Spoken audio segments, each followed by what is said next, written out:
Salatu wassalamu ala asyrafil anbiya'i wal mursalin wa ala alihi wa ashabihi Rasulillah ajma'in. Pertama sekali bersyukur kita kepada Allah Subhanahu wa taala atas rahmat dan nikmat taufik dan hidayah yang diberikan kepada kita semua, terutama sekali yaitu nikmat kesehatan sehingga kita bisa hadir di Masjid Baitur Rahman ini untuk melaksanakan sholat subuh secara berjamaah. Kemudian salawat dan salam kepada junjungan alam Nabi Muhammad SAW. Marilah kita bersalawat kepada Ibunda Rasulullah dengan mengucapkan Allahumma shalli ala Sayyidina Muhammad wa ala alihi wa sahbihi ajma'in. Semoga dengan salawat kita bersalawat berkirim salam kepada beliau, mudah-mudahan kita termasuk ke dalam golongan umat yang mendapat syafaat darinya. Amin ya rabbal alamin. Bapak-bapak, saudara-saudara, serta kami ibu jamaah salat subuh jamaah GSB rahmatullah, sama-sama kita hormati hadir bersama kita tokoh-tokoh masyarakat di antara kita.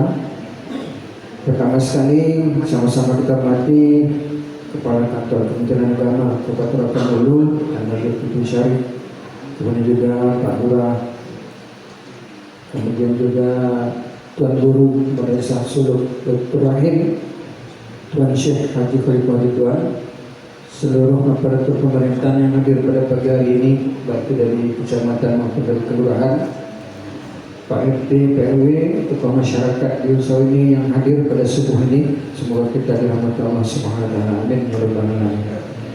Bapak Ibu yang kami muliakan, sebagaimana biasa setiap subuh Ahad kita adakan gerakan salat subuh berjamaah pada subuh ini sampai pula di Masjid Baitur Rahman Usaha ini. Terima kasih kepada pengurus yang sudah memfasilitasi kita pada pagi hari ini. Ustaz yang akan menyampaikan tausiah atau kajian kepada kita semua yaitu Ustaz yang sudah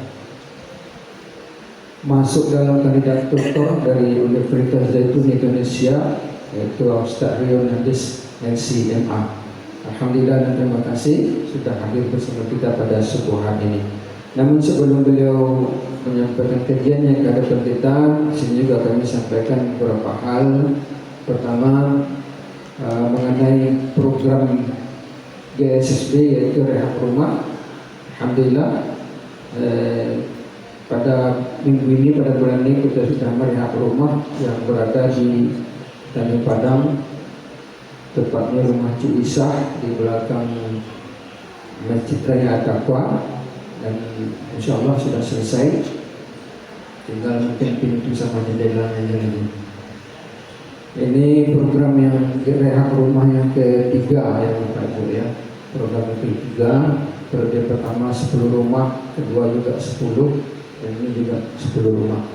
Itu kalau uang yang sudah kita keluarkan untuk rehab tersebut yang dikumpulkan dari jamaah itu sudah hampir sekitar 500 juta. Alhamdulillahirrahmanirrahim. Terima kasih kepada para donatur yang sudah memberikan infak sumbangan hartanya dalam program rehab rumah GSSB tersebut. Kemudian yang kedua, Masya Allah, pada bulan November, Oktober atau November ini, anak kita Riko insya Allah akan berangkat ke Mesir dalam program pendidikan Kadari Ulama. Kebetulan beliau tinggal di Saudi juga. Saat ini sudah menyelesaikan Darul Lughahnya dan insya Allah tidak berapa lama lagi akan berangkat ke Universitas Al-Azhar Mesir. Itu murni dana dari dana zakat yang dikelola oleh GSB. Mudah-mudahan lancar nantinya. Baiklah Bapak Ibu, kita akan dengarkan tausiah agama yang akan disampaikan Ustaz Rio Nandis LCMA sampai nanti masuk waktu Isra. Setelah itu baru nanti kita sholat Isra bersama. Baik, pada Ustaz Rio, kami silakan dengan segala hormat untuk sementara kami tutup. Billahi taufiq wal hidayah. Assalamualaikum warahmatullahi wabarakatuh.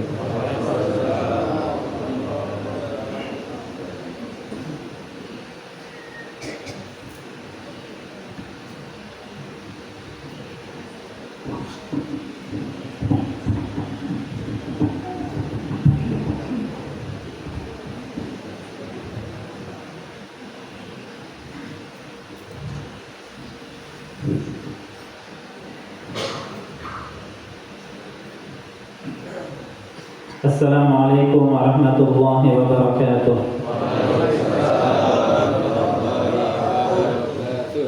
Sebelum kita mulai, mari kita bacakan sekalian Al-Fatihah untuk orang tua kita masing-masing. Kemudian kepada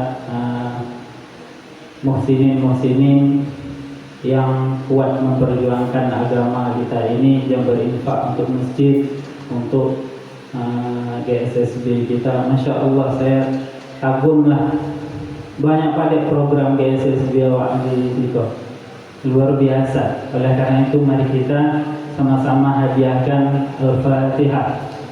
A'udzubillahi minasyaitonirrajim. Bismillahirrahmanirrahim. Alhamdulillahirabbil alamin arrahmanir rahim maliki yaumiddin. Iyyaka na'budu wa iyyaka nasta'in. Ihdinas siratal mustaqim.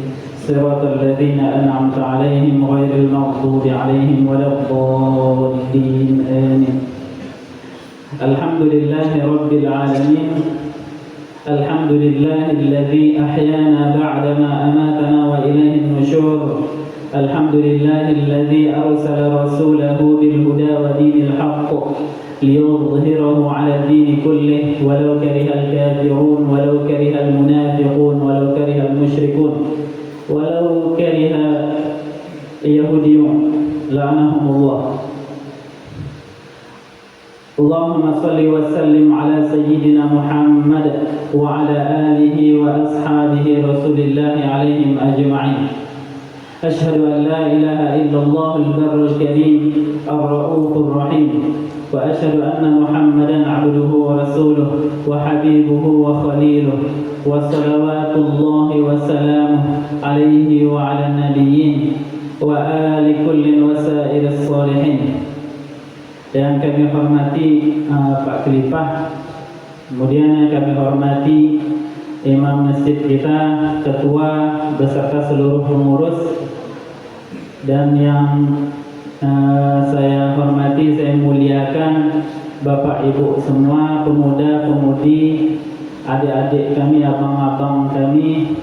Semoga Allah Subhanahu wa Ta'ala selalu berikan kita istiqomah dalam ketaatan kepada Allah Subhanahu wa Ta'ala.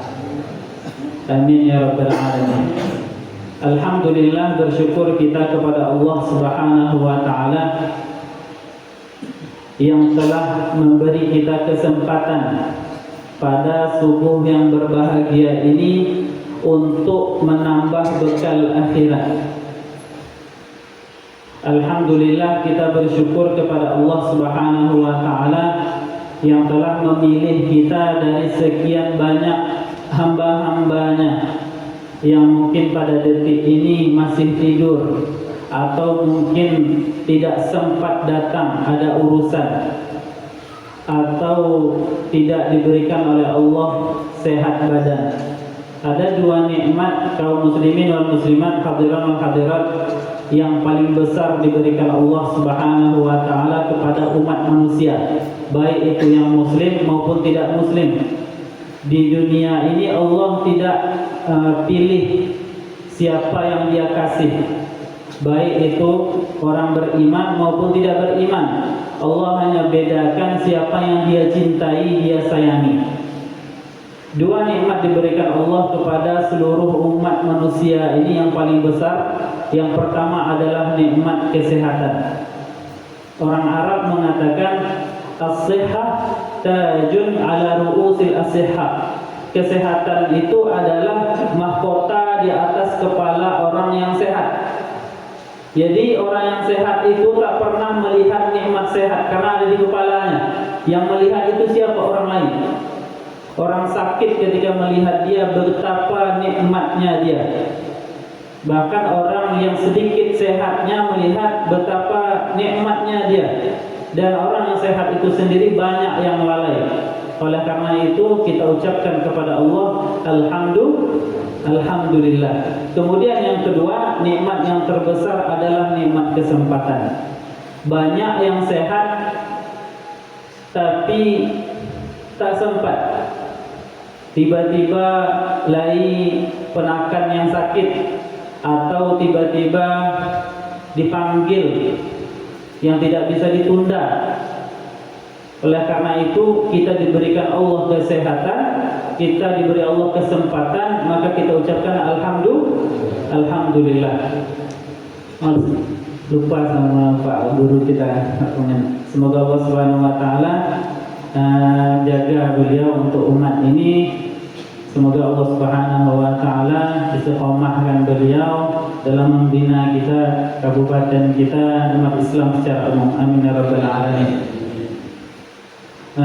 Kemudian Allah Subhanahu wa taala berikan dua nikmat lagi, yang mana dua nikmat ini khusus untuk orang beriman, tidak diberikan Allah kepada yang lain.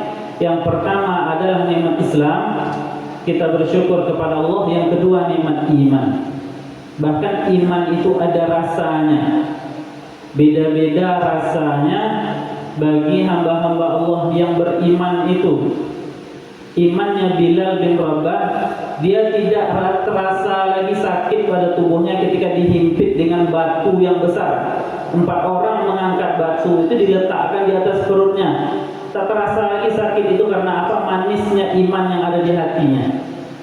Rasulullah SAW menyebutkan at-taqwa hahuna, at-taqwa hahuna, at-taqwa hahuna. 3 kali diingatkan Nabi, takwa itu, iman itu pusatnya di sini, di jantung. Ini bisa kita tanyakan guru-guru tasawuf awak. Jadi Indonesia, Bapak Ibu dirahmati Allah Subhanahu wa taala, negara kita tercinta ini kadang-kadang salah menerjemahkan bahasa Arab. Qalbun itu bahasa Arab, artinya dalam bahasa Indonesia bukan hati tapi jantung. Jantung itu kenapa dinamakan qalbun? Karena selalu terbolak-balik, berdetak. Qalbun itu artinya sesuatu yang tidak diam, berdetak selalu, berbolak-balik. Makanya di dalam jantung itu ada dua aspek yang selalu ada. Dua ini sampai kita meninggal dunia akan selalu ada. Yang pertama takwa, bisikan kebaikan. Yang kedua nafsu, bisikan keburukan. Selalu berlawan dua ini di dalam jantung kita, makanya disebut dengan qalbun. Hati-hati kita sebut dengan istilah kalbun. Kalbun atau kalbu itu artinya, mohon maaf, anjing. Sementara qalbun artinya jantung. Kalau hati bahasa Arabnya kabdun, liver. Beda. Bukan hati tempat iman kita, akan tetapi jantung yang ada di sebelah kiri. Waktu enggak tangan kanan kita begini kan, di situlah jantung. Bapak Ibu dirahmati Allah Subhanahu wa taala, pada subuh yang sangat berbahagia ini, mari kita juga berselawat kepada Nabi besar Muhammad sallallahu alaihi wasallam, karena Nabi kita Muhammad sallallahu alaihi wasallam adalah Nabi yang paling cinta kepada kita umatnya. Lebih dari cintanya nabi-nabi yang lain kepada umatnya. Ada di antara nabi itu didoakan umatnya itu supaya tidak hidup lagi. Nah begitulah. Karena apa? Tak tahan ulah umatnya. Sementara Nabi kita Muhammad SAW tidak pernah, bahkan sayang, bahkan rahmatnya itu, kasih sayangnya Nabi itu dirasakan juga oleh musuh-musuhnya. Suatu ketika Nabi Muhammad SAW diusir dari Mekah dan belum tahu yang namanya Madinah. Ada yang mengusulkan pergilah ke negeri Taif, ada umroh plus Taif. Nah itu tahu dia. Taif itu negeri yang dikira Nabi negeri yang baik. Jadi Nabi itu tidak tahu yang gaib kecuali apabila diwahyukan Allah. Ada orang yang di antara kafir Quraisy menyarankan kepada Nabi, pergilah ke negeri Taif, akan kamu dapatkan orang-orang yang baik. Kemudian hijrahlah Nabi ketika Islam masih sedikit, hijrahlah Nabi ke Taif. Setelah masuk ke Taif, ditutup gerbang masuknya, ditutup gerbang keluar. Anak-anak yang ada di Taif disuruh orang tuanya untuk melempari, mengejar Nabi agar dilempar, dikira orang gila dan lain sebagainya, dilempar dengan batu, dengan kotoran dan lain sebagainya, sampai bercucur darah Nabi dari pelipisnya sampai ke kakinya, hampir menyentuh bumi. Di antara ulama hadis mengatakan kalau sempat darah itu dirasakan oleh bumi, maka bumi itu akan menelan Taif, tak ada tersisa sedikit pun. Di negeri Taif itu Bapak Ibu dirahmati Allah Subhanahu wa taala, Nabi masih sabar dengan ulah penduduk ketika itu. Bahkan malaikat penjaga gunung di Taif tersebut tidak sabar lagi. Datang dia menghadap ke Nabi sallallahu alaihi wasallam, "Ya Rasulullah, inilah saatnya. Mintalah doa mustajab kamu itu kepada Allah.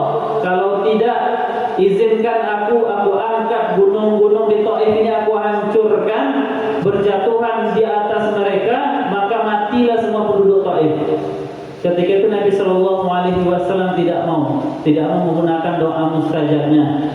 Sekadar kita ketahui Bapak Ibu dirahmati Allah Subhanahu Wa Taala, seluruh Nabi dan Rasul, para Nabi-Nabi Allah Al-Anbiya yang berjumlah 124.000, di antara mereka 313 dipilih Allah menjadi Rasul dan 25 yang disebutkan di dalam Al-Quran. Kenapa tidak disebutkan semuanya? Karena yang disebutkan hanya sebagai iktibar saja. Allah Subhanahu wa taala berfirman, "Minhum man qasasnahum 'alaik wa minhum man lam naqsushum 'alaik." Sebagian mereka kami ceritakan, sebagian lagi tidak kami ceritakan, kata Allah. Kemudian di antara mereka itu ada 5 Rasulullah yang paling tinggi derajatnya di antara Rasul-Rasul yang lain, yang diistilahkan dengan ulul azmi. Ulul azmi itu disebutkan Allah Subhanahu wa taala dengan sebagai pedoman sabar. Fasbir sabra ulul azmi minar rusul. Sabarlah kalian sebagaimana sabarnya ulul azmi minar rusul. Siapa mereka ulul azmi itu? Yang nomor satunya adalah Nabi Muhammad sallallahu alaihi wasallam. Kenapa 5 bintang ini mendapat gelar ulul azmi? Karena yang paling kuat sabarnya. Jadi semakin besar ujian diberikan Allah kepada hambanya di dunia ini, bukti bahwa Allah itu semakin cinta kepada kita. Surah Al-Fajr tadi yang dibacakan imam kita, prasangka manusia kalau dia mendapat nikmat akraman, Allah memuliakannya. Ini salah. Kemuliaan dari Allah itu bukan nikmat dunia, tapi nanti di akhirat. Makanya Nabi Muhammad SAW, manusia di muka bumi ini yang nomor 1 yang paling banyak ujian hidupnya. Karena apa? Karena Allah sangat mencintainya, tidak memberikannya dunia ini, mempersiapkan surga terbaik nanti di akhirat. Semoga Allah Subhanahu wa taala jadikan kita tetangga Nabi SAW di surga. Amin ya rabbal alamin. Kenapa kita berselawat kepada Nabi Sallallahu Alaihi Wasallam? Agar Nabi tahu kita ini umatnya. Karena Nabi Sallallahu Alaihi Wasallam beserta seluruh para nabi yang kita sebutkan tadi diberi satu doa mustajab.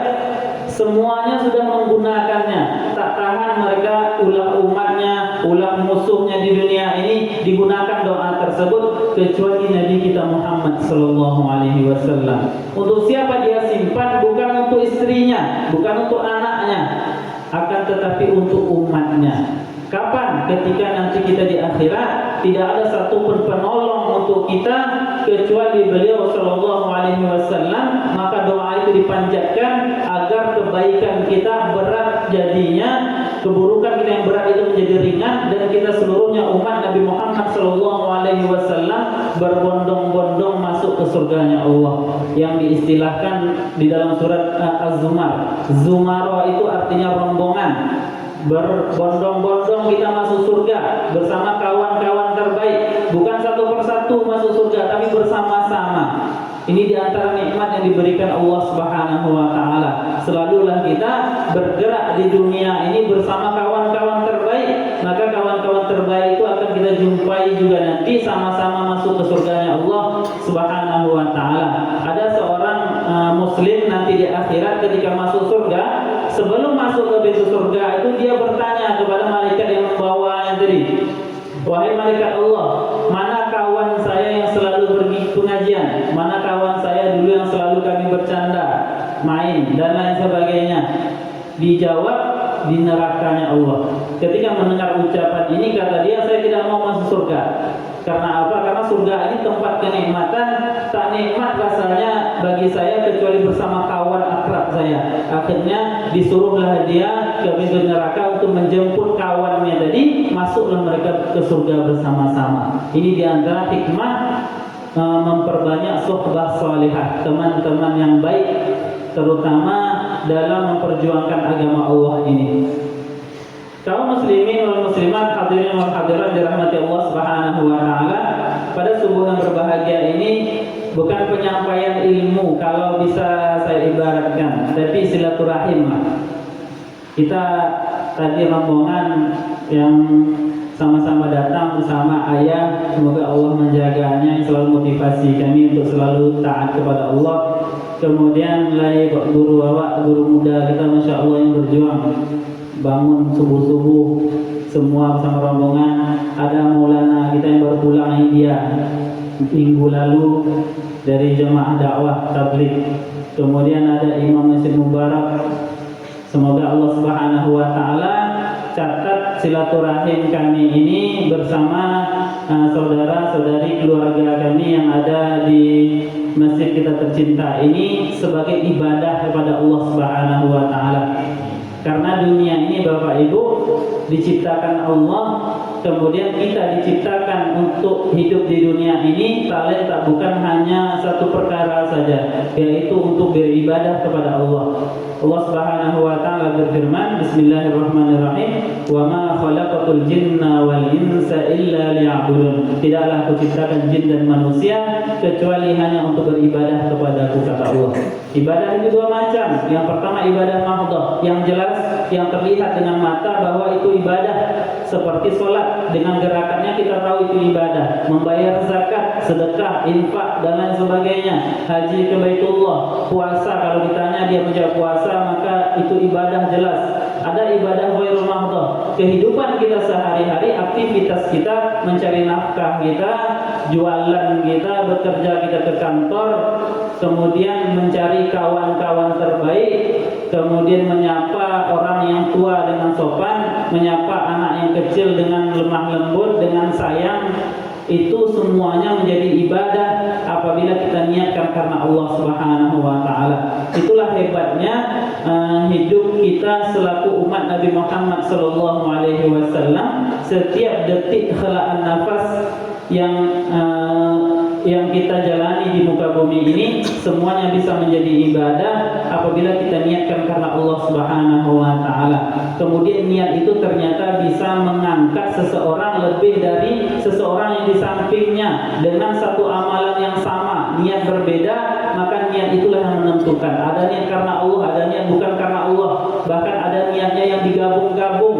Contohnya masuk masjid subuh ini, berapa di antara kita yang berniat i'tikaf?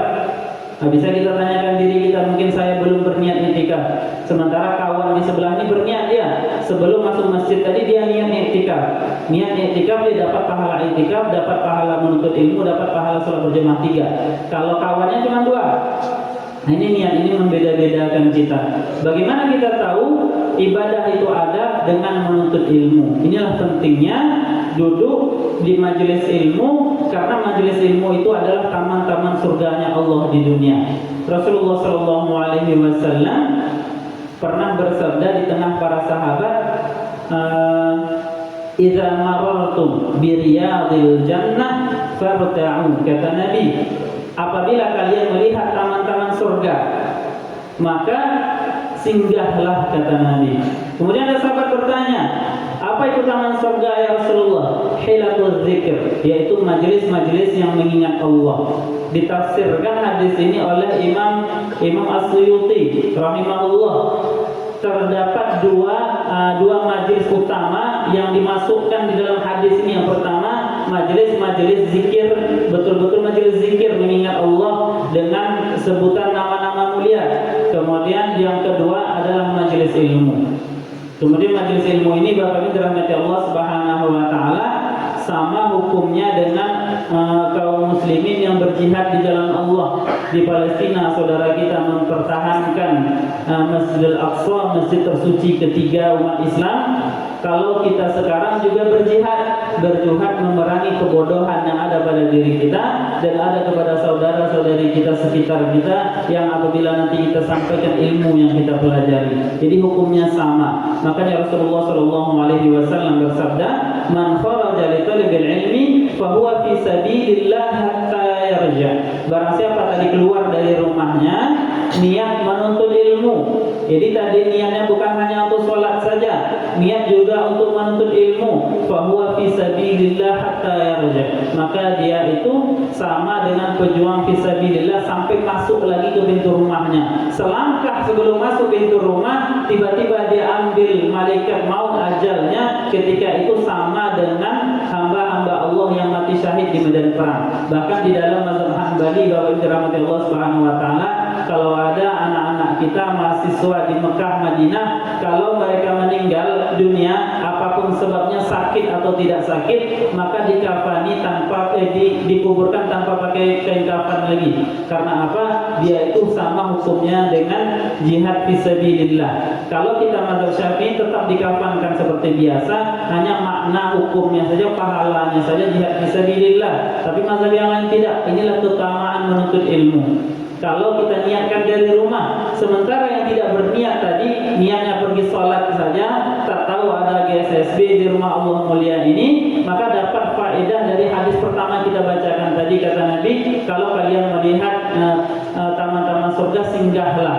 Nah, ini merupakan kemuliaan juga, minimal kemuliaan yang diberikan Allah kepada hamba-hambanya yang hadir di majelis ilmu pada pagi yang berbahagia ini. Ada 4 kemuliaan. Rasulullah SAW bersabda, "Ma ijtama'a qaumun fi baitin min buyutillah yatluna kitaballah yatadarasuna fima bainahum illa wa nazalat 'alaihim sakinah wa ghasyiyatuhumur rahmah wa hafathumul malaikah wa dzakarahumullahu fi man 'indah." Yang pertama kata Nabi SAW, apabila suatu kaum berkumpul di rumah di antara rumah-rumah Allah, di situ membaca Quran atau mempelajari perkara ilmu, maka Allah akan berikan pertama rahmatnya Allah curahkan.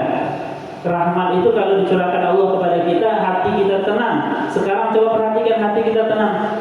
Kemudian yang kedua, Allah Subhanahu wa taala kirim malaikat-malaikat rahmat yang mendoakan kita dan orang tua kita agar selamat hari ini sampai malam nanti akan dijaga. Ada malaikat khusus menjaga kita. Yang ketiga, wa hafathumul malaikah, malaikat-malaikat lain yang mengempakkan sayap-sayapnya melindungi kita. Kalau ada santet, sihir lain sebagainya menyerang kita detik ini, maka itu akan tertolak, terpantulkan. Karena malaikat lebih kuat daripada setan. Kemudian yang keempat, wa dzakarahumullahu fi man 'indah. Allah Subhanahu wa taala menyebut-nyebut nama kita dan orang tua kita di majelisnya para malaikat. Nah, ini kemuliaan menuntut ilmu minimal. Itulah luar biasanya. Oleh karena itu di masjid manapun ada majelis ilmu, kejarlah untuk mendapatkan taman-taman surga tersebut. Jemaah dirahmati Allah Subhanahu wa taala, tak lama lagi masuk waktu syuruk. Ada satu hadis yang kami anggap penting untuk diri sendiri dan kita semua sebagai motivasi hidup kita agar selalu memperbanyak amal soleh, semakin tafaul. Tafaul itu tidak berputus asa atau selalu berprasangka baik kepada Allah dan semangat dalam beribadah. Rasulullah SAW bersabda di dalam sebuah hadis yang diriwayatkan oleh sahabat Nabi namanya Abdullah ibnu Abbas. Abdullah ibnu Abbas ini anak dari paman Nabi Abbas, saudara ayah Nabi Abdullah, anak dari Abdul Muttalib kakeknya, Muhammad ibn Abdullah ibn Abdul Muttalib ibn Hashim ibn Abdul Manaf bin Qusay bin Kilab bin Murrah bin Ka'ab bin Lu'ay bin Ghalib bin Fihr bin Malik bin Nadar bin Kinanah bin Khuzaimah bin Mudrikah bin Ilyas bin Nizar bin Ad bin Adnan.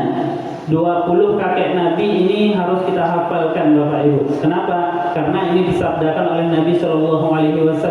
Kalau bersambung sampai ke Nabi Adam itu tidak ada hadis sahihnya. Yang ada hanya di Injil dan kita tidak dianjurkan.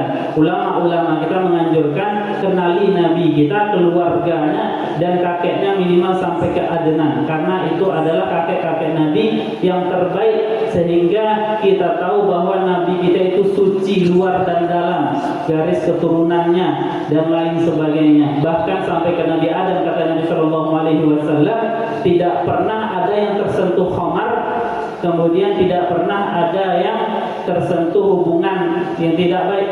Ini Nabi kita Muhammad Shallallahu Alaihi Wasallam dijaga oleh Allah lahir dan batin. Nabi Muhammad Shallallahu Alaihi Wasallam bersabda di dalam sebuah hadis qudsi. Hadis qudsi ini adalah hadis Nabi Shallallahu Alaihi Wasallam, akan tetapi sama dengan Al-Quran. Firman Allah, hanya lafaznya saja Nabi yang mengolahnya. Kalau Al-Quran lafaznya dari Allah langsung, sementara hadis qudsi lafaznya dari Nabi, maknanya dari Allah. Makanya Allah berfirman begitu di dalam hadis, tetapi tidak ada dalam Al-Quran. Berarti namanya hadis qudsi. Apa kata Allah Subhanahu wa taala melalui lisan Nabi sallallahu alaihi wasallam? Innallaha katabal hasanat was sayyi'at. Sesungguhnya Allah Subhanahu wa taala mencatat semua kebaikan di dunia ini dan mencatat seluruh keburukan sekecil apapun. Surat pendek ada di situ istilahnya zarrah, seperti biji padi, bahkan lebih kecil daripada itu. Kebaikan apapun dicatat oleh Allah, dicatat oleh malaikatnya Allah. Kalau Allah mencatat itu disuruhnya malaikat, karena ada petugas-petugas. Bukan berarti Allah itu tidak mampu, akan tetapi menunjukkan keagungannya, keagungan Allah Subhanahu wa taala. Tsumma bayyana ba'da dzalik. Kemudian Allah jelaskan bagaimana cara mencatatnya. Faman hamma bihasanah falam ya'malha kataballahu lahu hasanah kamilah. Barang siapa yang di dalam hatinya ingin berbuat baik, berniat untuk melakukan suatu kebaikan, tak jadi dilakukan. Apa kata Nabi Shallallahu Alaihi Wasallam? Maka dicatat satu kebaikan yang sempurna, satu hasanah. Hasanah itu Bapak Ibu minimal diberikan Allah satu surga yang luasnya lebih luas daripada langit dan bumi. Ini kalau kita berniat untuk berbuat baik, jadi ya tidak jadi kita lakukan. Bayangkan betapa cintanya Allah kepada umat Nabi Muhammad ini.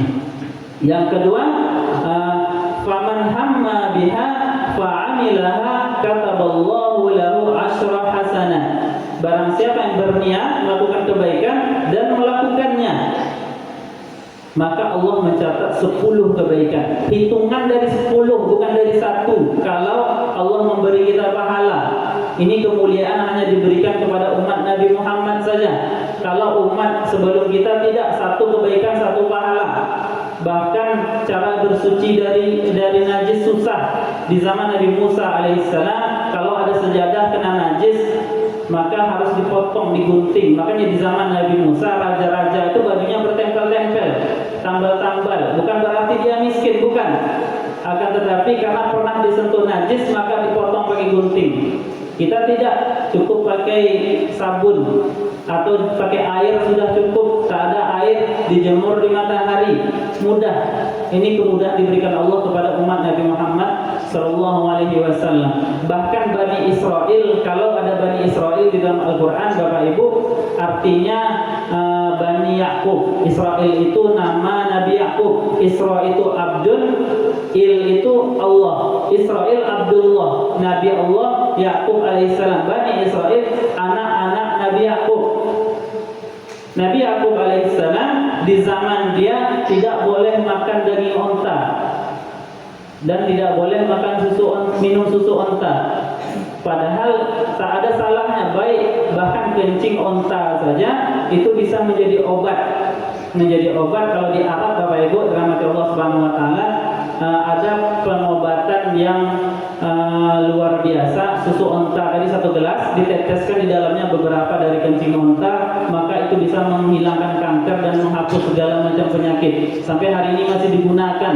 Orang-orang barat menghina Islam karena ini. Akhirnya mereka meneliti, ternyata terbukti tidak ada racun, tidak ada kotor di situ, tidak ada bakteri buruk di situ, bahkan obat yang ada di situ. Sebagaimana lalat yang dua sayapnya kata Nabi, satu penyakit, satu obatnya, dan penyakit ini tak ada obatnya di dunia ini kecuali pada sayap yang di sebelahnya, dan ada pada satu lalat yang sama. Makanya kata Nabi Shallallahu Alaihi Wasallam, kalau ada lalat masuk ke dalam botol aqua atau ke dalam gelas, dicelupkan kata Nabi. Ini tak masuk akal bagi kita. Kenapa dimasukkan? Lah masuk atau tambah juga, tambah kotor. Tidak, ternyata sayapnya itu belum masuk, maka kita celupkan. Satu dari sayapnya tadi adalah penawar bagi sayap yang lain yang merupakan penyakit yang ganas. Nah, ini diteliti juga, bahkan ada orang Indonesia yang membuat obat diare dari sayap lalat karena dia mempelajari hadis ini, tapi tak tahu sekarang pabriknya mungkin sudah ditutup karena banyak di Indonesia ini yang kreatif-kreatif, yang punya pemikiran baru, yang punya ilmu pengetahuan jarang diangkat. Semoga Allah Subhanahu wa taala beri kita pemimpin-pemimpin yang baik, yang istiqamah, dan Allah perbaiki yang sudah-sudah. Amin ya rabbal alamin. Bapak Ibu dirahmati Allah Subhanahu wa taala, kebaikan keburukan yang dicatat tadi sampai 10 bukan di situ saja, ternyata ada komanya.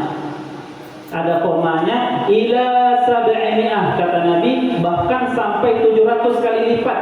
Ini bersamaan maknanya dengan firman Allah 261 surat Al-Baqarah. A'udzu billahi minasyaitonir rajim. Bismillahirrahmanirrahim.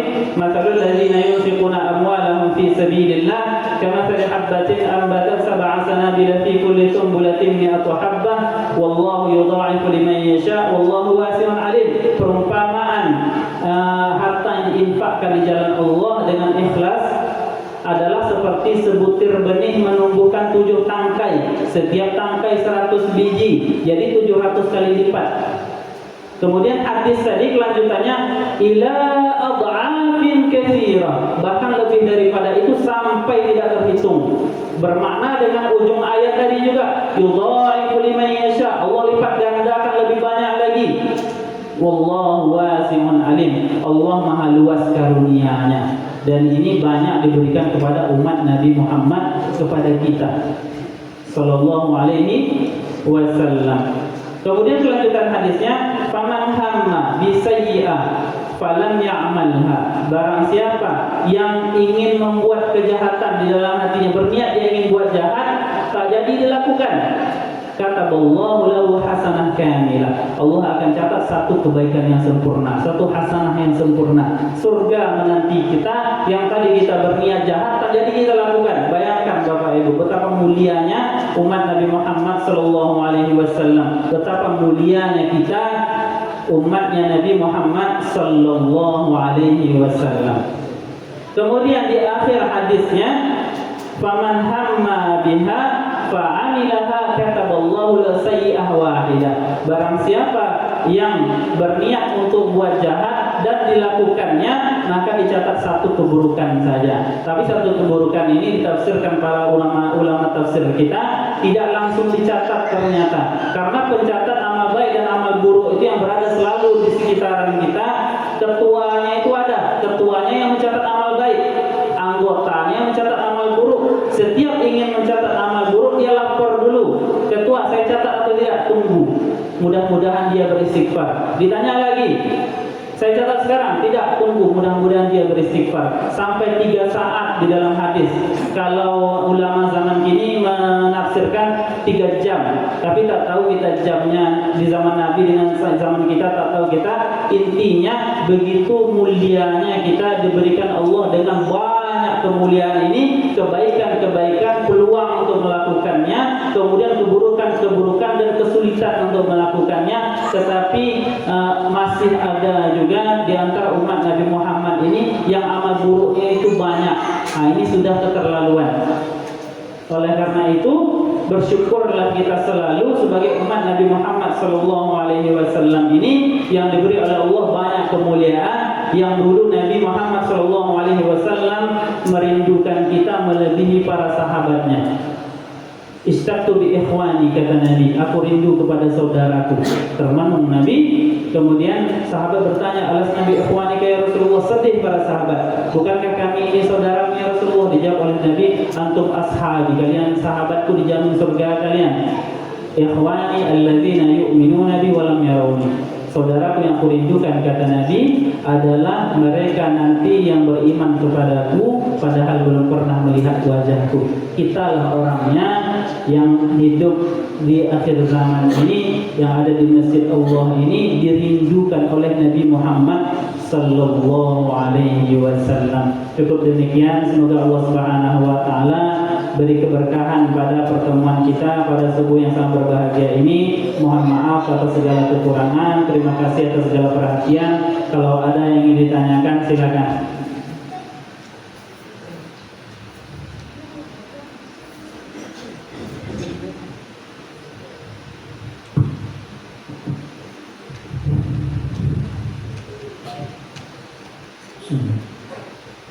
Silakan Pak, kalau ada yang ingin bertanya, kita masih ada waktu sekitar 10 menit lagi.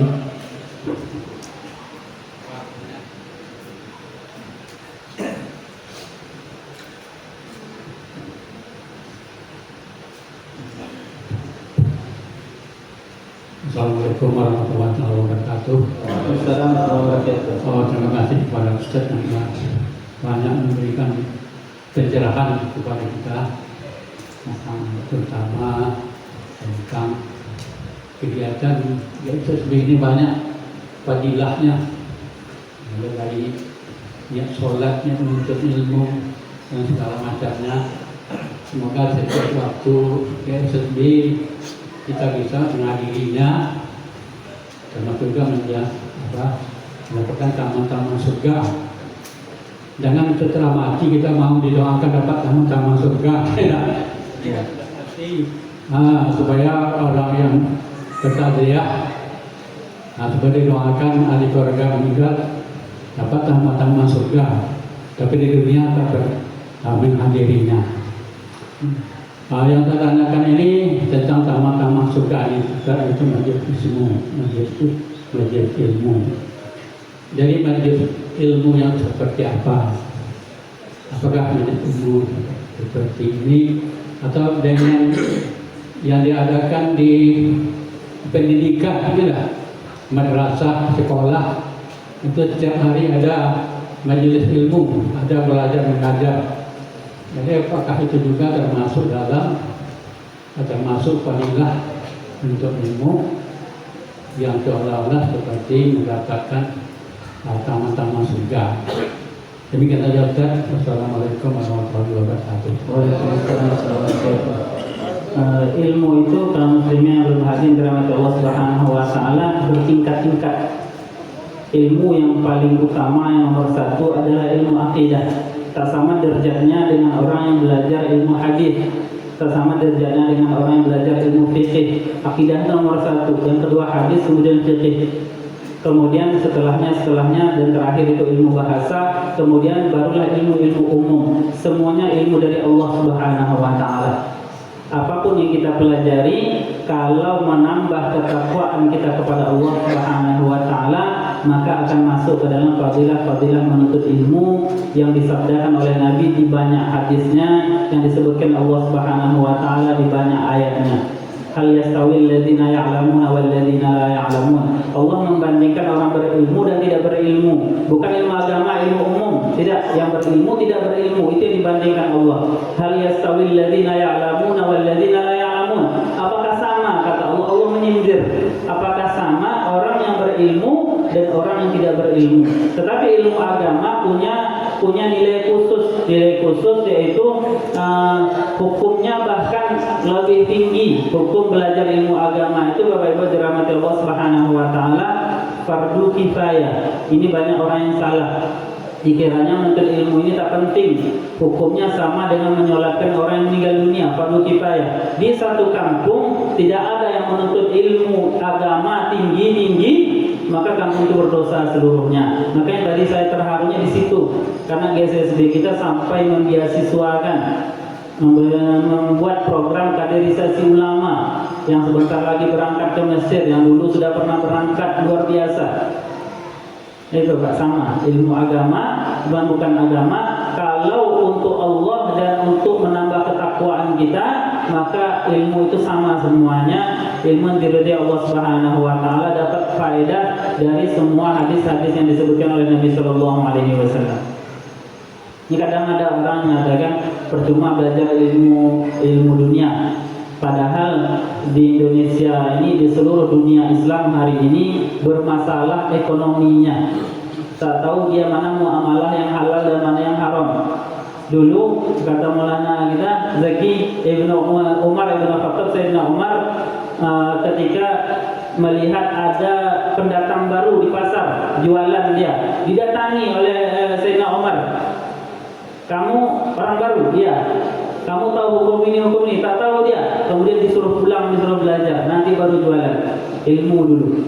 Karena apa? Agama ini bukan hanya di masjid saja. Itu program orang-orang kafir agar agama dipisah dari kehidupan. Agama ini mengatur ekonomi, mengatur politik, mengatur bahkan hubungan antara sesama muslim, bahkan beda agama, itu diatur oleh Islam. Kemudian Islam ini mengatur bahkan sampai cara kita masuk ke dalam toilet. Tak ada yang lebih terperinci selain Islam ini. Islam mengatur agama kita dari kita bangun tidur sampai tidur lagi. Sempurna agama ini. Maka masuklah ke dalam agama ini, kata Allah, kafah, secara keseluruhan. Jangan sebagai pengundang akhir zaman. Kata Nabi SAW, di akhir zaman nanti ada manusia-manusia yang pagi beriman, sorenya tidak. Karena apa? Karena pagi dia taat, pas sorenya dia ajak hal-hal maksiat, dia pergi juga. Umpamanya sholatnya bagus, puasanya bagus, tapi bermuamalah kepada tetangga tak bagus. Ini salah. Bahkan Abu Hanifah, mazhab pertama umat Islam, tidak mau dia menjawab pertanyaan tentang jual beli sebelum dia ikut berjualan. Tunggu dulu pertanyaan kamu, saya tunda. Pergilah dia ke pasar, berbisnis dia, beruntung dia. Kalau rugi tak mau, beruntung dia, biar paham dia bagaimana cara mendapatkan untung. Beruntung dia, baru dicari orang bertanya. Tadi dia sudah meninggal dunia, dijawab anaknya, yang dijawab, ayah kami pernah bertanya begini-begini, jawabannya begini. Kata Imam Abu Hanifah, la yufti fi hadzal din fil muamalah illa ashabul muamalah. Tidak boleh di dalam agama ini berfatwa tentang jual beli kecuali dia tahu jual beli. Nah, jadi begitu seluruhnya kehidupan dunia ini. Sekarang salah, saya tak mau masuk politik itu kotor semuanya. Masuk, kita cuci yang kotor tadi. Demokrasi ini Bapak Ibu mungkin bukan punya Islam, banyak salahnya. Tetapi tak bisa kita keluar berarti keluar dari Indonesia. Masuk kita masuk nanti hukum-hukum Islam, pernikahan secara Islam, perceraian secara Islam, hubungan sosial sesuai dengan Al-Quran dan hadis Nabi Sallallahu Alaihi Wasallam. Ma la yudraku kulluh, la yudraku kulluh. Yang tidak bisa kalian lakukan keseluruhan, maka jangan tinggalkan keseluruhan. Lakukan walaupun sedikit. Ini kaidah usul fikih. Islam itu tak sempurna kecuali ada usul fikihnya. Makanya ulama mazhab yang paling dibenci musuh-musuh Allah sampai detik ini, orientalis seluruhnya bersatu membenci Imam Syafi'i karena menciptakan ilmu yang paling bahaya bagi mereka, yaitu ilmu usul fikih. Kemudian yang kedua yang paling mereka benci di dunia ini adalah Imam Al-Bukhari. Karena Imam Al-Bukhari yang pertama memilih hadis-hadis yang sahih dari 40.000 bahkan 1 juta dari Imam Ahmad, dicarinya yang sahihnya, ditulisnya lah Sahih Al-Bukhari dan dikuatkan nanti oleh kawan seperjuangannya, beda hanya 7 tahun mereka, yaitu Imam Muslim. 2 kitab yang paling sahih setelah Al-Quran. Ini paling dibenci ini. Kalau kita jurusan hadis yang di Tunisia itu, Bapak Ibu dirahmati Allah Subhanahu wa taala, di jurusan itu sekarang cuma 7 orang. Padahal jurusan lain sampai 50 ke atas. Karena apa? Tak sabar dia, takut kita. Musuh-musuh Allahnya banyak. Bahkan ada intel masuk ke kelas kita. Dan itu utusan-utusan ada datang dari Amerika dan lain sebagainya. Karena apa? Mereka ingin menghancurkan pencatat hadis sahih dari Nabi Shallallahu Alaihi Wasallam agar bisa nanti masuk menyalahkan Al-Quran. Hadis dulu, nanti baru Al-Quran. Al-Quran tidak bisa karena Allah menjaganya. Mereka tahu firman Allah. Musuh-musuh Allah itu tahu. Orang Yahudi itu tahu kalam Allah seperti hafal nama anak mereka. Nilai yang mendukung nama anak di dunia itu. Itulah Yahudi. Tahu dia isi kandungan Al-Quran, tapi tak mau mengamalkan. Itulah mereka. Tahu dia acara yang ada di dalam Islam itu, program-program di dalam Islam, di akhir zaman pun tahu. Ada kata Nabi Shallallahu Alaihi Wasallam di akhir zaman ini satu pohon yang tidak berbicara. Ketika ada Yahudi bersembunyi di belakangnya, namanya pohon gorkat. Sekarang berhektar-hektar orang Yahudi itu menanamnya. Agar apa? Bisa bersembunyi di perang akhir zaman. Karena pohon itulah yang akan menyelamatkan mereka. Seluruh pohon-pohon dan batu-batu semuanya akan berbicara atas izin Allah. Wahai Muslim, di belakang saya Yahudi, bunuh. Itu perang akhir zaman. Sementara pohon gorkat ini disembunyikannya, mulai lebar daunnya untuk menutup orang Yahudi tadi. Mereka tahu ini, makanya ditanam hari ini. Bisa buka YouTube nampak pohon gorkat itu bentuknya seperti apa. Itulah Bapak Ibu dirahmati Allah Subhanahu wa taala. Kalau saya menyarankan masuklah awak ke politik, mak elok jalan awak ke Pekanbaru. Nah, aku datang Bapak Ibu dirahmati Allah Subhanahu wa taala sekitar 1 bulan lah, kurang 1 bulan dipanggil oleh Allah Subhanahu wa taala ketika kami dirujuk dari RSUD awak Batu Pengarayan ke awal beras Pekanbaru.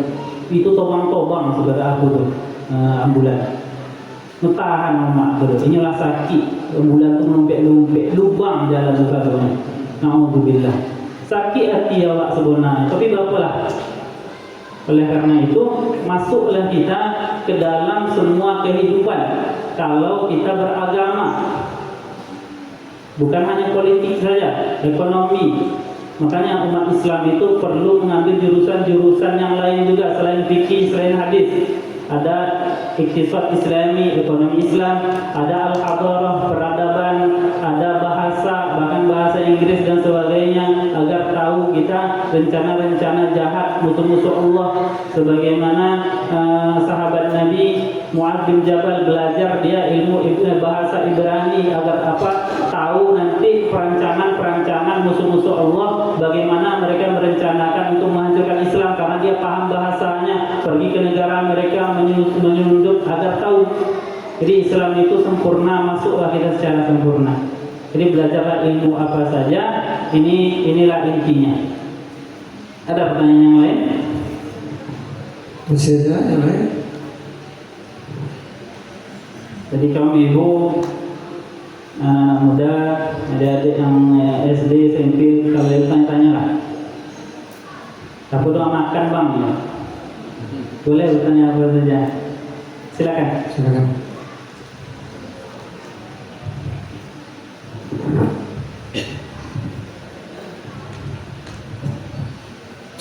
Assalamualaikum warahmatullahi wabarakatuh. Waalaikumsalam warahmatullahi wabarakatuh. Ini Ustaz agak sedikit melenceng mungkin dari pembahasan kita pagi. Ya Ustaz. Ini Ustaz, dalam kehidupan masyarakat kita tentu ada namanya hukum di dalam Islam, ada juga yang namanya budaya yang sering ataupun yang turun-temurun yang dilakukan oleh anggota kelompok masyarakat. Jadi di dalam itu kan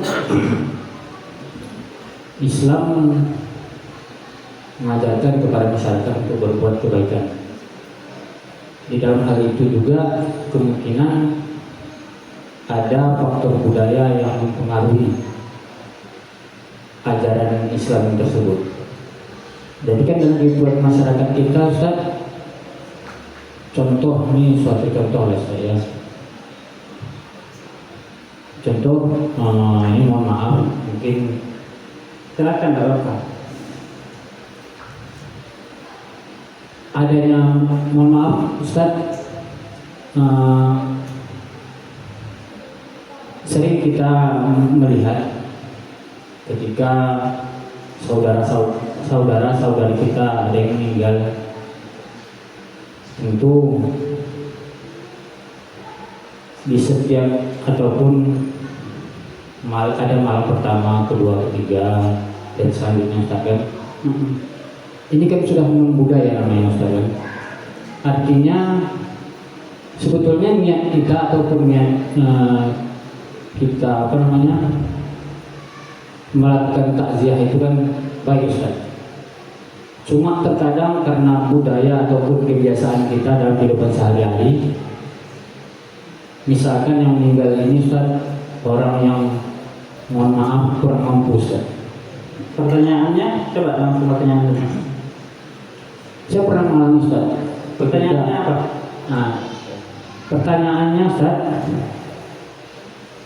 apakah baik ketika saudara ataupun saudari kita yang kemalangan, ya,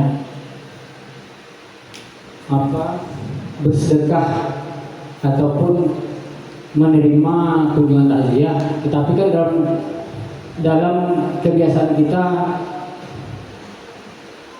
Fokus ini memberikan sedekah, misalkan makan. pertanyaannya saja, tidak apa-apa.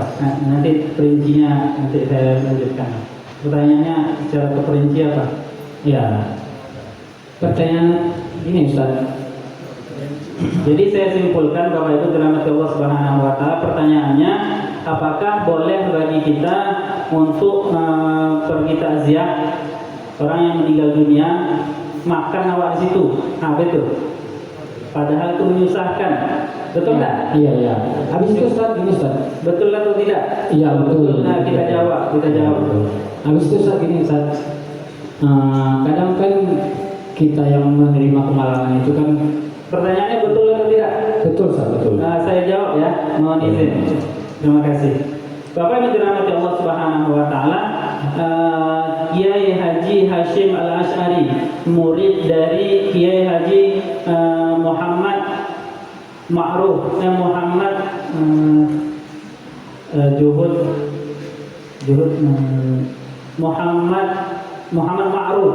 Ma'ruf ini ulama hadis dunia. Muridnya ada di Tunisia, ulama hadis nomor 1 dunia yang daerah Afrika. Namanya Umar Ibn Hamdan. Ternyata gurunya orang Indonesia. Gurunya ini punya murid orang Indonesia, namanya Kiai Haji Hashim Asy'ari, pendiri NU. Sebelum Indonesia merdeka, NU ini sudah ada. Imam Kiai Haji Hashim Asy'ari ini dipanggil imam di Mekah. Imam itu artinya yang memiliki seluruh keilmuan Islam. Dipanggil imam, bukan sholat. Imam di bidang fikih, imam di bidang hadis, imam di bidang sejarah Islam dan sebagainya. Kiai Haji Hashim Asy'ari pernah menulis sebuah buku tentang bid'ah yang tersebar di Nusantara. Bukunya berbahasa Arab. Di antaranya adalah pergi ke rumah orang yang kemalangan, makan awak di situ, tetapi orang itu tak sanggup untuk menghidangkan makanan. Kalau seandainya orang yang kemalangan ini menyediakan makanan untuk kita yang hadir suatu kewajiban, maka itu bid'ah, kata Kiai Haji Hashim Asy'ari. Tapi kini di kampung kita, bahkan kami dulu, saya merasakan. Nah, ibu saya baru meninggal dunia. Yang kita ceritakan, jadi sampai di Al-Qur'an itu cuma bertahan 2 hari. Alhamdulillah dapat istirahatlah dari sakit yang selama ini. Semoga Allah kuatkan hati ayah saya dan kita semua. Karena saudara muslim itu kita semuanya bersaudara. Kita ketika sampai di rumah itu tenda jadi dari masyarakat. Bahkan telah banyak yang membantu. Ongkos ambulan tadi pun dibayarkan sama masyarakat. Makanan-makanan tadi buloh-beloh sampai gini boreh itu masih buloh kan. Jadi itu dari orang, sedekah orang. Kemudian kita buat lagi, kalau seandainya kami tidak dapat, maka kami buat itu, karena bukan kewajiban, tetapi awak nak sedekah untuk emak awak. Jadi kita ingin bersedekah untuk meringankan azabnya di alam kubur, itu sangat baik sekali. Yang tidak boleh, kata Kiai Haji Hashim Asy'ari, kalau kita paksa-paksa diri kita sementara kita tidak sanggup, ini tidak boleh. Bahkan berdosa melakukannya. Kita yang berdosa, yang memakan kalau memaksa kita ikut berdosa. Tapi masyarakat sebenarnya tidak memaksa. Masyarakat itu tahu itu awak itu palsu atau itu. Datang nilai makanan dimakannya. Begitu. Kemudian kalau seandainya nilai awak biasa hari pertama, hari kedua, hari ketiga tak ada kita bersedekah, tak ada baca Yasin, tak berdosa kita. Karena itu hanya berdoa.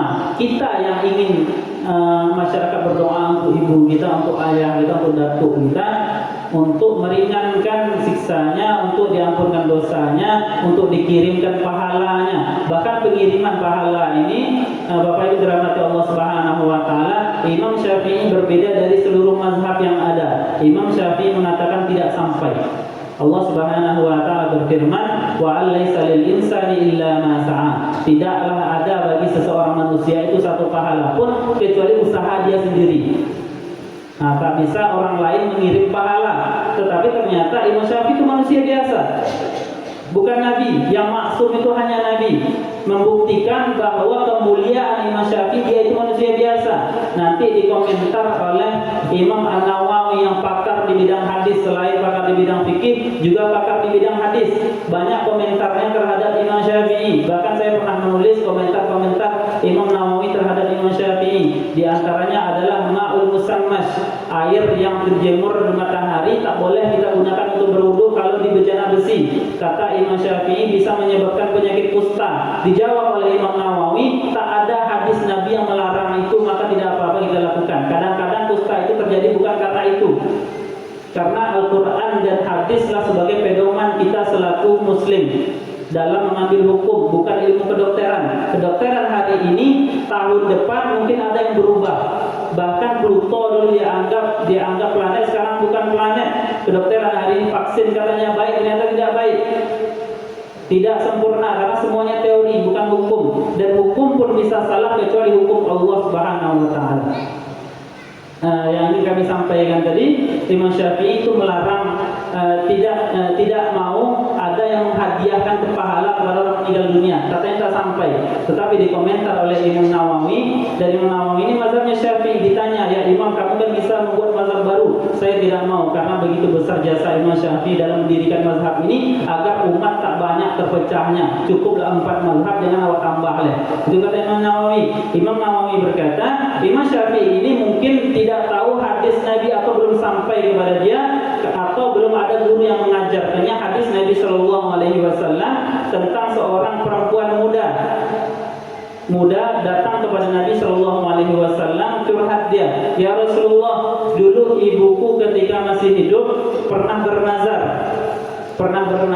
kalau seandainya anakku mendapatkan lulus sekolah atau apalah model awak, bernazar dia akan haji. Haji itu mudah dulu Bapak Ibu, karena apa? Dekat rumah sama mereka di Mekah.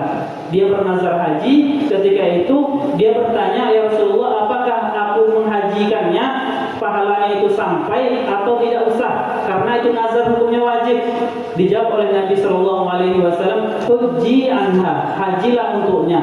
Jadi pahala haji anak ini sampai kepada ibunya. Makanya hari ini ada badal haji, ada badal umroh, bahkan ada baca Al-Fatihah untuk yang meninggal dunia, ada baca Quran untuk yang meninggal dunia, ada sedekah untuk meninggal dunia. Kalau seandainya tidak sampai, percuma kita berdoa, Rabbana atina fid dunya hasanah wa fil akhirati hasanah wa qina adzabannar.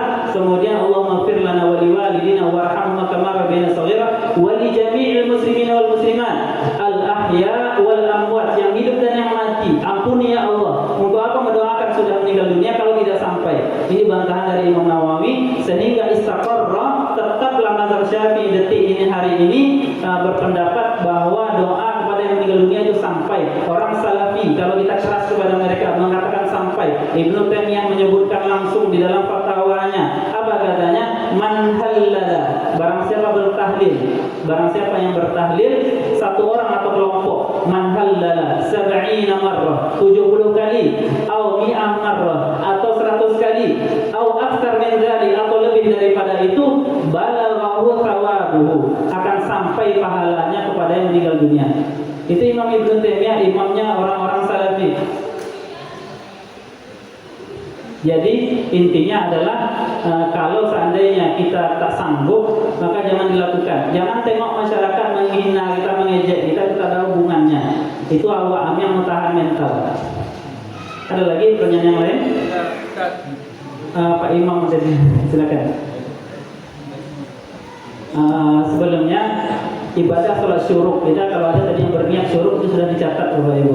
Kalau dicatatnya karena kita lalai, dicatat 1 pahala. Kalau dicatat karena yang lebih penting daripada itu, yaitu menuntut ilmu, lebih tinggi ilmunya dari pahalanya daripada sholat sholat sunat, maka dicatat pahala sempurna sholat syuruknya dan yang lain-lain juga. Silakan. Baik, terima kasih Ustaz. Langsung pertanyaan aja Ustaz. Ini tentang fenomena sedekah. Biasa orang bersedekah itu kalau disebutkan tidak disebut-sebut. Tetapi ketika jumlahnya besar, misalkan 1 miliar atau 500 juta, pelakunya ini kan niatnya awalnya betul, ikhlas karena Allah Ta'ala. Kemudian ada orang yang menganggap kalau sedekah itu kan dibicarakan, diungkit-ungkit, maka pahalanya sia-sia. Suatu saat mungkin yang melakukan sedekah ini terbesit hati dia untuk mengumbar dia, membantu orang. Kemudian suatu saat dia istighfar. Maksud saya ini sebenarnya gini, orang yang melakukan sedekah kemudian menyombong menyebut sedekah dia, kemudian istighfar, bagaimana pahala dia, terutama balasan yang akan dia peroleh. Kemudian sebagai kita yang nggak bersedekah, yang mendengar yang orang yang bersedekah tersebut kan cepat menjustis, oh itu dia tuh sedekah karena pengen ini gitu. Bagaimana itu Ustaz? Ada kaidah dalam usul fikih bunyinya kalam nas la yantahi. Ucapan manusia itu tak akan ada habisnya. Jangan kita berhenti beramal karena ucapan orang. Jangan kita beramal karena ucapan orang, tapi dari diri kita sendiri. Imam Qadhi Iyad, gurunya Imam Nawawi tadi pernah berkata al-amalu min ajlin nas syirkun. Barang siapa yang beramal karena pujian manusia maka itu syirik. Barang siapa yang meninggalkan amal karena takut disebut ria, maka itulah ria, kata dia. Karena apa? Dia mau bersedekah tak jadi, itulah ria. Karena apa? Dia takut memberikan itu, nampak orang jadi orang tahu dia itu tidak ria. Itulah ria sebenarnya. Oh pada elok apa aku, gitu orang jadinya menilai. Jadi jangan lihat orang, lihat hati kita. Kita bersedekah karena Allah atau tidak, dan Allah tidak akan tanya. Kata orang 1000 orang di dunia ini, bahkan lebih penduduk dunia ini berkumpul seluruhnya, jin dan manusia menyebut kita ria, di hati kita tidak ria, maka tidak ria di sisi Allah. Jadi kembali ke niat kita saja. Kemudian kalau kita sebut sedekah kita itu lebih baik di zaman sekarang, dikontenkan amal baik kita itu lebih baik. Ada ulama besar di Saudi. Orang Saudi kan biasanya tertutup dalam hal ibadah ini. Apa kata dia? Dia ini penjara, namanya Turaifi. Karena apa? Karena selalu membela Palestina, kemudian selalu mencari kesalahan pemerintah agar berubah. Ini tak boleh di Saudi. Apa kata Syekh Turaifi? Ini masih muda. Dia itu hafal karangan Ibnu Taimiyah Fatawa. Jadi 2 rak buku itu dia hafal ketika dia masih SD. Ulama besar pakar tafsir dia. Ada buku tafsirnya tersebar sampai di Tunisia. Bahkan hari ini kalau bukunya itu dikirim ke Indonesia maka itu dilarang. Karena apa? Karena tidak disukai pemerintah. Pemerintah kadang ada yang pro Islam, ada yang pro Israel. Nauzubillah. Kata dia, apa tadi pertanyaannya? Apa? Sedekah yang disebut-sebut. Apa kata dia dalam bahasa Arab? Al-hiru bit-ta'ah faqad taghatil ma'asi. Kata dia kaidah usuliyah luar biasa sekali. Terang-teranglah kalian dalam berbuat ketaatan. Karena apa? Kemaksiatan sudah merajalela. Facebook itu Bapak Ibu dirahmati Allah Subhanahu wa taala, 80% itu isinya maksiat, joget-joget, buka aurat, kata-kata kotor yang terucap, pemukulan-pemukulan yang sadis yang awak saksikan. Makanya awak masukkan situ niqab bagi perempuan sebagai dakwah. Kemudian kita masukkan di situ sholat. Nanti orang ketika baca, oh aku belum sholat zuhur, kata dia, akhirnya dia matikan HP, pergi dia sholat zuhur. Jadi kita harus selalu berprasangka baik kepada saudara kita sesama muslim. Oh ikut dia aku, ikut supaya dapat banyak follower. Jangan kita pikir seperti itu pemikiran orang Yahudi. Boleh kita suudzon hanya satu saja, dan itu dilakukan oleh ulama bukan kita, yaitu ulama hadis. Ulama hadis Bapak Ibu, kenapa lidah mereka itu tajam? Karena mereka selalu bersuudzon kepada hadis Nabi, betul atau tidak itu hadis Nabi. Makanya hadis Nabi Shallallahu Alaihi Wasallam, umpama dari guru saya dapatkan 35 generasi sampai ke Nabi Shallallahu Alaihi Wasallam. Apakah seluruh hadis itu ada satu orang yang pernah berbohong? Satu orang saja pernah berbohong walaupun kepada hewan, maka hadisnya itu tidak diterima. Imam Al-Bukhari pernah perjalanan 2 bulan naik onta, lotnya untunya ini yang jalan kaki dirinya untunya, makan payah. Bahkan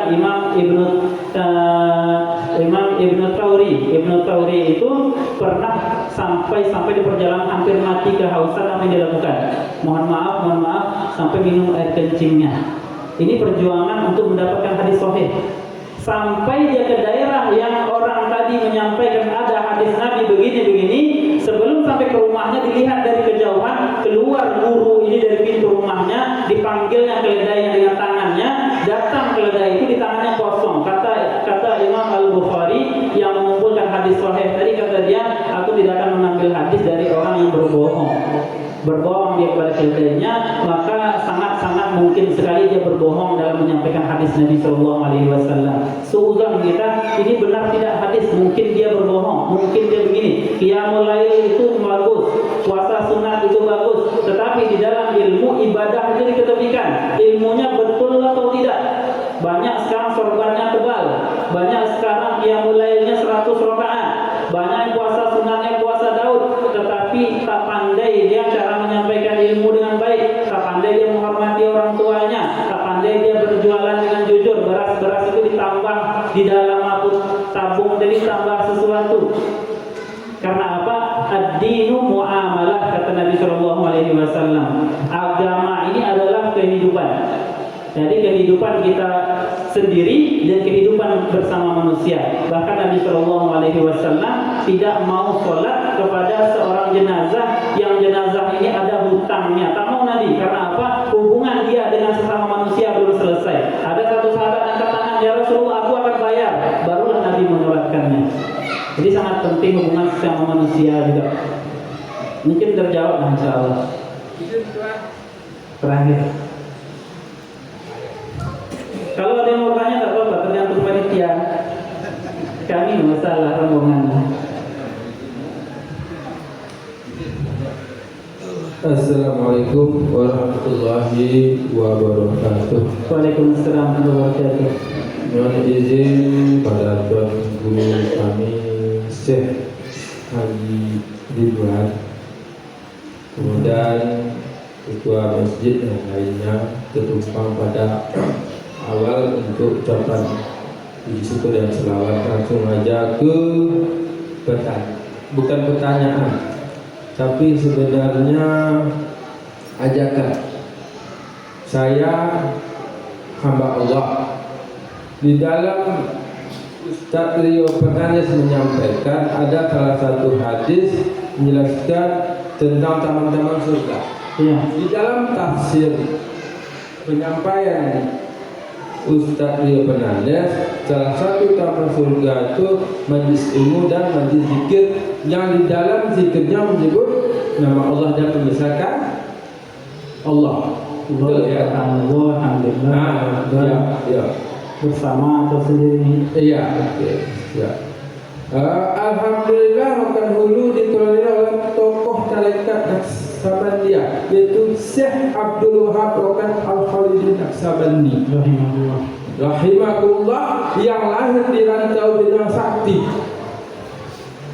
Dan alhamdulillah di tanggal 1 udah mulai orang masuk suluk, dan tanggal 2 mulainya, tapi dan ada beberapa perkara teknis, dan hari puncaknya di tanggal 11 Oktober, hari memperingati kelahiran Tuan Guru Syekh Abdul Wahab Rokan, orang Rokan Hulu, lahir di Kecamatan Kepilman ini. Jadi sesuai dengan ajakan Nabi, apabila kamu ingin menemui taman-taman surga di dunia, ya kan, maka singgahlah. Di dalam penjelasannya salah satunya majlis ilmu dan majlis zikir.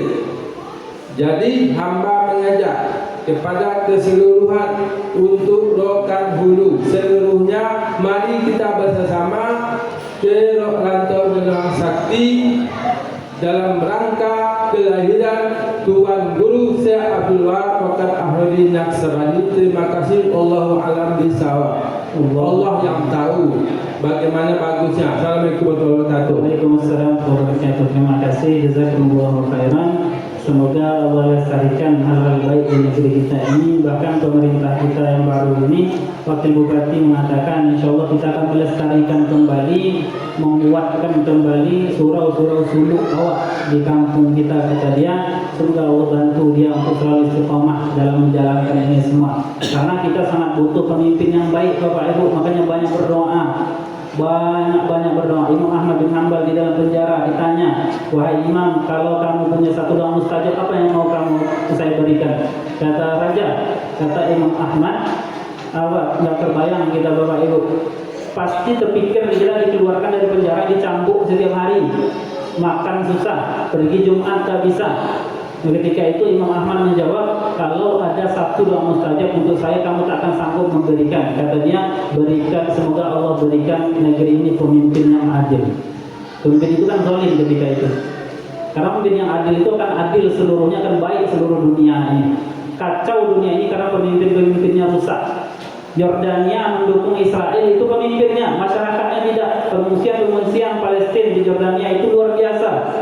Willy Salim hari ini di sana masih sama dari Sulaiman, membangun klinik dan lain sebagainya.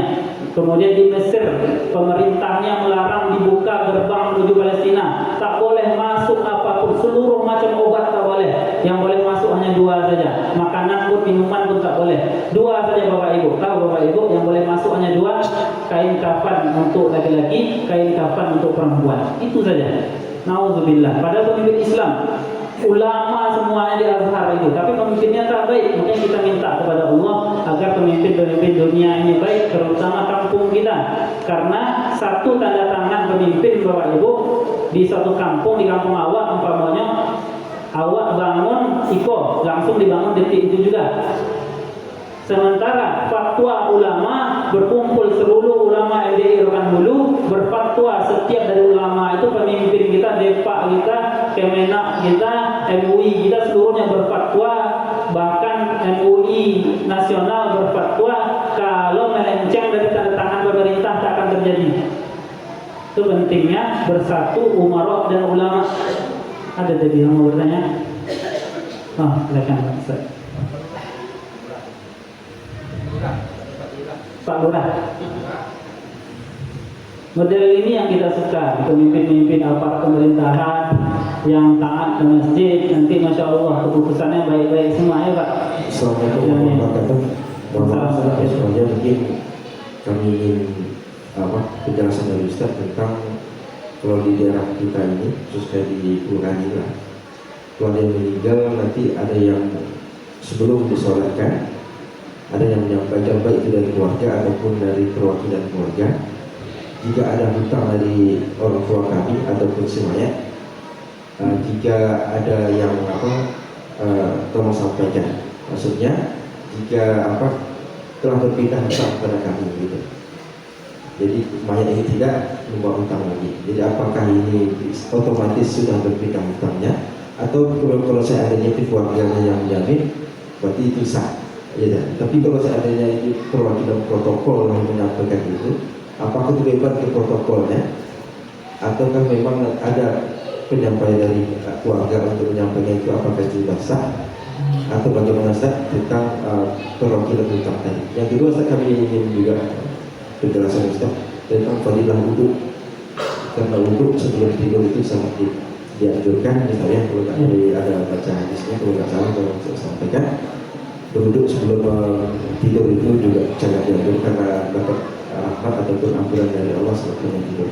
Namun kami ingin penjelasan Ustaz, kalau kita mazhab Syafi'i bersentuh kulit walaupun istri datang, apakah kita bisa berpindah mazhab tentang wudhu ini? Karena nanti tidur sebentar nanti kita dekat istri, mohon maaf ini tersentuh nanti batal wudhu lagi. Jadi bagaimana bisa untuk penjelasannya? Terima kasih. Assalamualaikum warahmatullahi wabarakatuh. Yang pertama, pertanyaannya tentang protokol itu yang bertanggung jawab atau keluarga. Protokol itu tak ada hubungannya, menyampaikan saja. Seperti panggilkan aku si Anu, yang memanggilkan si Anu itu butuh sama si Anu yang butuh aku. Gitu. Jadi protokol itu hanya menyampaikan suara, menyampaikan lisan saja, penyambung suara, tak ada sangkut pautnya. Keluarganya kalau sudah berkata kami yang menanggung, kata dia, udah mereka yang menanggung, menjamin, karena jaminan itu jatuh hukum yang dijaminnya tadi kepada dia.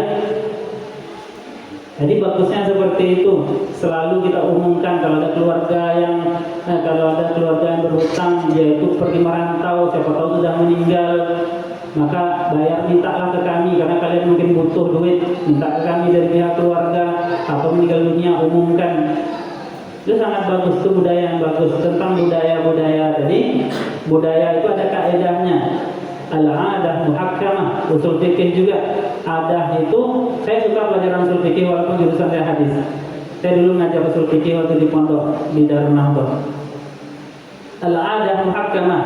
Adah itu, adat kebiasaan itu dilakukan atau dilestarikan kalau tidak menyimpang dari agama. Dan jangan dihilangkan, itu salah. Yang menghilang itu salah. Contohnya di kampung kita ada baju adat. Baju adat itu dilestarikan. Pemimpin Pak Lurah yang lain dilestarikan. Kalau seandainya ada lutut terbuka, cari yang menutup lutut. Jadi yang diperbaiki itu yang salah syariatnya, bukan adatnya dibuang. Kalau ada adat yang baik untuk agama, lakukan. Karena kita punya baju adat, punya makanan adat, punya cara bersalam, cara menghormati. Orang Arab Saudi, Bapak Ibu, bukan Arab Saudi lah, saya jarang, baru 3 hari pergi umroh, tukaran dari Allah gratis visa waktu itu, sampai kemana-mana di masjid sana. Waktu orang Emirat, kalau Emirat itu menghormati kawannya, Bapak Ibu, itu ditemukan hidung dengan hidung, disuruhkan, disentuh. Itu cara menghormati. Masuk akal ya, Pak. Kalau kita di Indonesia, cara menghormati guru, pahawa, cara menghormati pegang kepalanya, tubuhlah dia, Pak. Dipegang kepalanya, dicium keningnya. Itu cara menghormati ulama. Kalau cium tangannya berang. Yang cium tangan itu Indonesia dan budaya itu dari Yaman.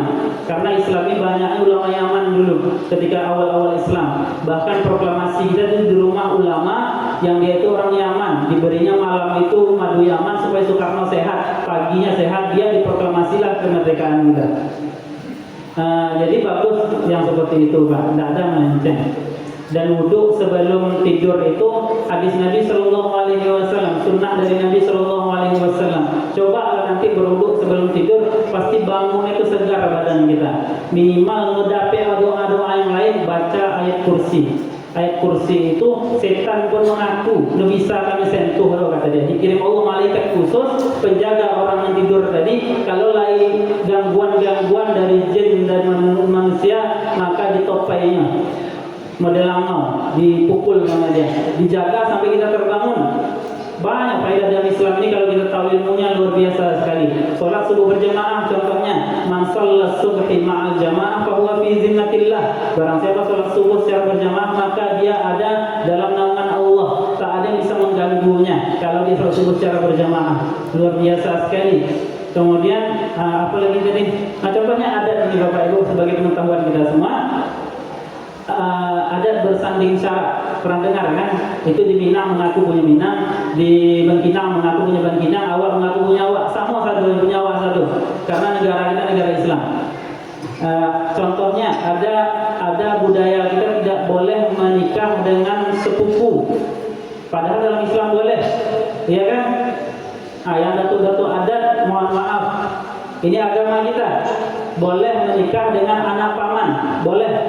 Kenapa dulu dilarang oleh datuk-datuk adat? Ada sejarahnya Bapak Ibu. Itu yang awak tahu. Makanya umat Islam itu perlu belajar sejarah juga. Kampungnya minimal tahunya sejarahnya, atuknya minimal tahunya siapa. Jangan hanya merantau tak tahu kampung. Ini salah juga. Hilang dulu bahasa pasien, bahasa apa, bahasa sikap, bahasa tengah. Kenapa datuk-datuk kita dulu seperti itu faktualnya, padahal mereka itu berlandaskan agama dan syarat? Karena dulu Bapak Ibu rumah tinggi itu, rumah godang itu berkumpul seluruhnya di situ. Banyak saudara keluarga besar di situ, layanan paman di situ. Siapa yang punya anak soni disusukan kepada siapa sayang. Jadi nak tahu awak mana di situ yang saudara sesusuan untuk menjaga terjadinya pernikahan sesama saudara sepersusuan. Makanya berfatwa datuk-datuk kita jangan menikah kepada dengan anak paman. Takut-takut nanti menikah pernah dia menyusu kepada ibu kamu, kata dia, akhirnya menjadi saudara sesusuan. Bahkan ini perempuan menyusukan seorang anak dari ujung dunia barat, kemudian ada anak dari ujung timur dunia. Dua-dua ini sama-sama menyusu dari ibu ini. Dua-duanya itu tak boleh menikah dengan anak ibu ini. Nah, itu di dalam Islam. Bahkan boleh bersentuh tangan tak batal wudu karena hukumnya saudara. Hamzah paman Nabi itu bukan hanya paman, juga saudaranya sepersusuan karena sama-sama menyusu dengan Suwaibah yang menyusukan Nabi pertama kali sebelum Halimatun Sa'diyah. Mungkin di antara kita ada yang belum tahu. Sebelum dikirim ke Halimatun Sa'diyah, Nabi disusukan kepada dulu itu ada pekerjaan menyusukan anak karena payahnya mencari kehidupan. Suwaibah itu kerjanya menyusukan anak, pernah menyusukan Nabi dan pernah juga Hamzah paman Nabi. Jadi Pak Nabi itu bisa manggil Uda sama Hamzah, bisa memanggil mama, bisa dua hubungannya. Jadi itulah pentingnya kita belajar adat kita. Kalaupun ada salah di situ, kita harus tenang rasa, kita tinggalkan. Itulah yang harus kita tinggalkan. Al-adat ghairu muhakkamah, adat di situ tidak dipakai. Kalau seandainya tidak ada menyalahi agama, maka kita pakai. Contohnya laki-laki memakai warna baju yang dilarang agama, maka kita ganti warnanya. Laki-laki dilarang. Atau ada kita memakai cincin emas bagi laki-laki, maka kita tinggal ini perak, boleh laki-laki. Nah, agama itu harus kita masukkan kehidupan kita semuanya, masukkan di dalam adat kita juga, masukkan di dalam pemerintahan kita juga. Hal yang tinggal, itu karena lupa. Nah, bersentuhan tangan tadi, sebenarnya bersentuhan laki-laki perempuan itu tak batal wudu, Bapak Ibu. Nah, ini komentar dari saya. Semoga Allah benarkan, kalau salah Allah ampuni. Sebenarnya Imam Syafi'i itu ada satu hukum yang diambilnya namanya saddul zari'ah. Saddul zari'ah itu hukum punya gurunya, mazhab Maliki. Imam Malik ada di antara pengambilan hukum itu dalam dasarnya saddul zari'ah, yang artinya alangkah lebih baiknya supaya tidak terjadi. Nah, intinya contohnya kita dilarang untuk kita disuruh berwudu, kita disuruh sholat. Kita disuruh wudu atau tidak? Tak ada perintahnya dalam Al-Quran dan tak ada perintahnya dalam hadis. Tetapi sholat wudu itu wajib hukumnya karena jalan untuk mendapatkan sholat itu berwudu. Nah, kemudian segala sesuatu yang dilarang, maka jalan-jalan menuju ke situ dilarang. Segala sesuatu yang diwajibkan, maka jalan-jalan menuju ke situ diwajibkan. Kaidah usul fikihnya al-amru bi syai' amru bi wasailih. Perintah terhadap sesuatu, perintah terhadap jalan-jalan mendapatkannya. Contohnya berzina itu haram. Tak pernah disebut Allah berzina haram, tapi disebut Allah dalam Al-Quran jangan dekati zina. Mendekati zina itu haram. Berarti zinanya juga haram nanti. Mendekatinya saja tak boleh. Yang kurang dari itu juga tak boleh. Karena apa? Menjadi jalan untuk melakukan suatu keharaman. Jadi jalan itu ditutup langsung. Imam Syafi'i melarang kita untuk bersentuh kulit agar apa? Agar tidak ada terjadi yang lebih daripada itu. Nah, maka dari awal itu disumbeknya supaya tidak terjadi yang lebih. Namanya saddul zari'ah. Boleh bagi seorang imam melarang masyarakatnya dengan fatwanya, walaupun itu tidak ada dalil langsung dari Al-Quran atau hadis, karena dia memikirkan hal yang jauh yang tidak dipikirkan oleh umat. Pemerintah kita contohnya kata dia wajib pakai helm. Lihat hadisnya dulu. Kenapa kita wajib pakai helm? Karena pemerintah takut nanti jatuh atau pecah palu. Jadi dilihat apa yang ada di belakangnya, di sebaliknya. Itu namanya saddul zari'ah. Dilarang kita bersentuh kulit karena apa? Takut nanti terjadi perzinaan. Nanti ada terjadi syahwat itu nanti berkembang menjadi hubungan yang tidak baik. Makanya dilarang. Makanya kita pakai mazhab kita, jangan bersentuhan laki-laki dan perempuan. Kadang laki bini kan main-main dulu orang tu, duduk abang balik. Kalau ambilkan aku basuhkan aku pinggan, kali itu aku pegang tangan abang. Padahal harus misal ya. Nah, jangan pula jadi main-main seperti itu. Ini Imam Syafi'i itu begitu dia, karena Imam Syafi'i punya sifat lebih dari seluruh mazhab yang ada. Mazhab Tunisia ada 7. Ada mazhab Ibadiyah, ada mazhab Mu'tazilah, ada satu lagi saya lupa. Banyak. Yang diakui seluruh dunia itu 4. Apa tadi? Apa yang mau saya sampaikan? Bersentuhan tangan tadi. Seluruh mazhab yang lain membolehkan. Tapi nanti bukti bahwa hal ini tidak wajib ketika kita haji dan umrah Bapak Ibu tersentuh tangan laki-laki dan perempuan yang bukan mahram atau suami istri, maka kita tidak berwuduk lagi. Alai Bapak Ibu yang pergi umrah wuduk balik, pergi WC Bigo balik. Sosek jadi boleh hilang bini awak, hilang anak awak. Jadi tak usah berwuduk di situ lagi.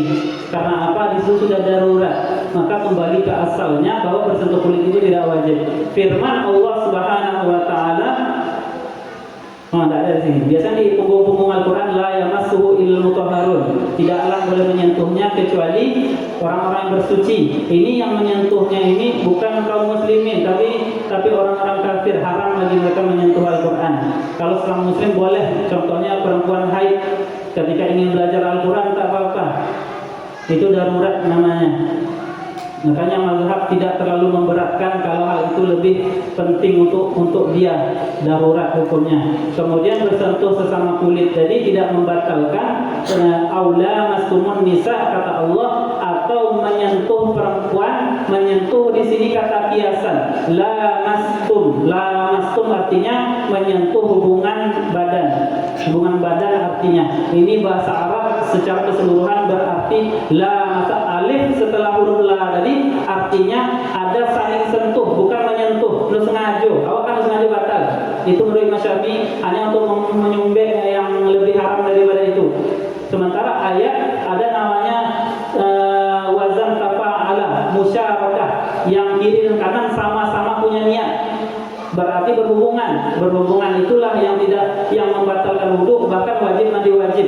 Itu menurut 3 mazhab yang lain jumhur ulama. Imam Syafi'i tadi ingin kehati-hatian. Kelebihan Imam Syafi'i punya satu sifat dibandingkan seluruh ulama yang lain, namanya al-ikhtiyar. Makanya tetaplah istiqrar atau tetap sabit atau tetap terjaga mazhab Syafi'i karena kelebihannya yang satu ini. Mazhab Syafi'i itu punya satu kelebihan namanya al-ikhtiyar, artinya kehati-hatian. Nah, jadi mazhab awak itu mazhab yang paling hati-hati. Umpamanya mazhab Abu Hanifah memotong hewan korban wajib hukumnya. Memang begitu diperintahkan Allah. Di Maroko, di Tunisia, Bapak Ibu, kalau lahir orang miskin tak sanggup potong hewan korban dibelikan pemerintah. Tapi Maroko hari ini sudah berubah. Tahun kemarin tak boleh ada hewan korban yang disembelih. Nauzubillah. Karena pemerintahnya itu mendukung Israel. Kalau kita di Tunisia itu tak ada yang sanggup potong hewan korban. Setiap kepala keluarga wajib potong kambing. Itu mazhab Maliki. Tak sanggup dia pemerintah wajib membayarnya untuk membeli kambing. Itu lemaknya. Pakai jawab payah. Jadi di mazhab Syafi'i kata Imam Syafi'i tak wajib, sunat saja agar apa nanti ada orang tak sanggup berdosa dia kasihan. Itulah kehati-hatiannya Imam Syafi'i. Insyaallah terjawab.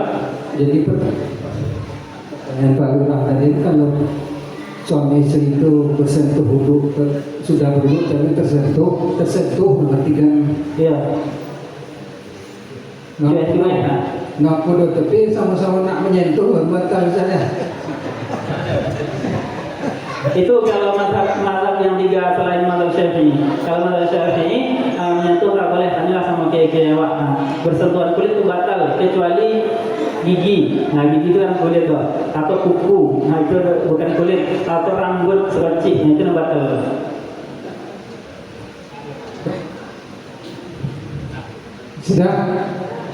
Sudah ya Pak ya. Dulu ada imam Bapak Ibu meninggal di umur muda 45 tahun. Banyak bukunya tentang hubungan suami istri, tentang muamalah antara suami istri dan anak, padahal dia belum menikah. Namanya Imam An-Nawawi rahimahullah. Buku yang paling banyak dicetak di muka bumi ini adalah karangan Imam Nawawi, dan 2 bukunya, bukan 1. Buku pertama yang paling banyak dicetak adalah Hadis Arba'in, dipakai oleh seluruh mazhab bahkan di luar mazhab Syafi'i. Yang kedua buku Riyadhus Shalihin. Jadi saya sarankan bagi kita semua, kalau kita ingin buat program ngaji, mengaji kitab, maka mulailah dengan mengkaji Hadis Arba'in. Kemudian Riyadhus Shalihin. Hadis Arba'in itu merangkum hukum Islam Islam secara keseluruhan dengan 42 hadis. Kemudian Riyadhus Shalihin tentang membenahi jiwa kita, hukum-hukum terperinci lainnya. Karena Imam Nawawi menulis hadis arba'in itu dengan landasan hadis dhaif, tapi dipakai hadis dhaif itu akan dipakai, ada yang dibuang. Yang dipakai kalau tidak menyalahi hadis sahih, atau untuk fadilah amal, atau tidak berbicara tentang akidah dan hukum. Di antaranya adalah hadis Nabi Shallallahu Alaihi Wasallam, man hafidha arba'ina hadisan bu'itha ma'a zumratil ulama. Barang siapa hafal 40 hadis, hafal dia, paham maknanya, diamalkan, maka dibangkitkan oleh Allah bersama para ulama. Nah, luar biasa sekali. Ulama sampai 30 tahun, 50 tahun belajar, ini dibangkitkan sama orang itu, ulama. Makanya belajar hadis lah kita. Silakan. Langsung Pak, silakan.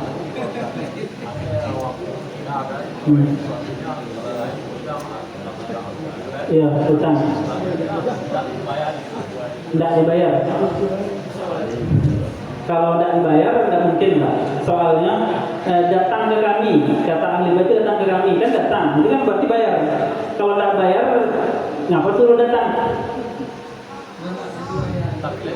Dia sudah Kalau terjadi, awak panggil Ziko, aku kan, awak mandukan kamu sama.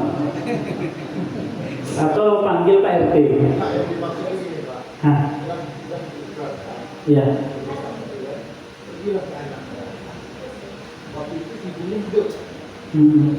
Diakukan setelah ibunya meninggal, tidak diakukan, tidak kami bayar. Nah, kenapa semuanya itu lebih tidak? Kalau ada jaminan itu ada 3, jaminan orang, kemudian jaminan barang, kemudian jaminan kehadiran. Umpamanya ada seseorang mencari orang lain, tapi tak dapat, saya sebagai gantinya. Kalau dia dipukul saya, itu orang menjaminannya badan. Atau harta, duit dia tidak ada, duit saya yang akan membayar, itu harta. Atau kehadiran, lebih saya hadir, aku yang hadir. Makanya Pak Kemenak kalau dia tak bisa hadir 5 undangan dalam satu waktu, maka dibagi-baginya. Nah, abang wakilkan aku di situ, abang wakilkan di situ, itu wajib Pak, itu hukumnya. Dan bapak kita tahu itu.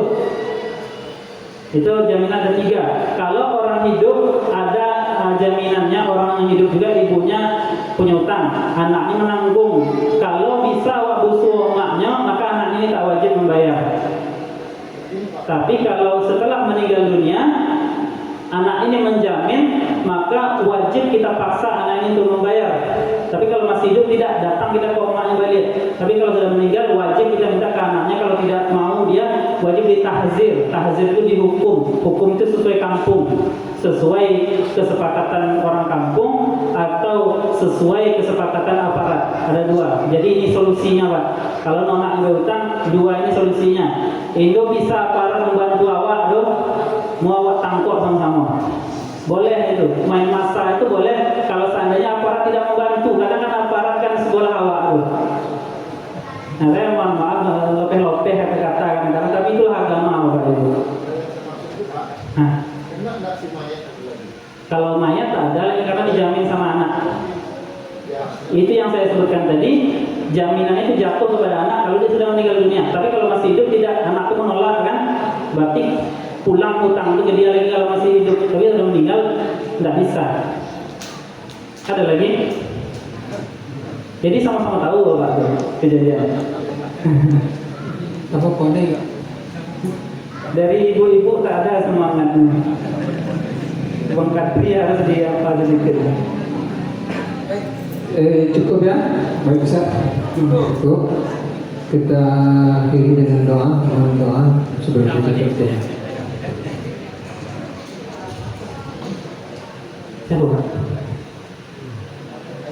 Astaghfirullahaladzim alladzi la ilaha illa huwal hayyul qayyum wa atubu ilaih. Astaghfirullahaladzim alladzi la ilaha illa huwal hayyul qayyum wa atubu ilaih. Astaghfirullahaladzim alladzi la ilaha illa huwal hayyul qayyum wa atubu ilaih. A'udzu billahi minasy syaithanir rajim. Bismillahirrahmanirrahim. Alhamdulillahi rabbil alamin. Wassalatu wassalamu ala asyrafil anbiya'i wal mursalin.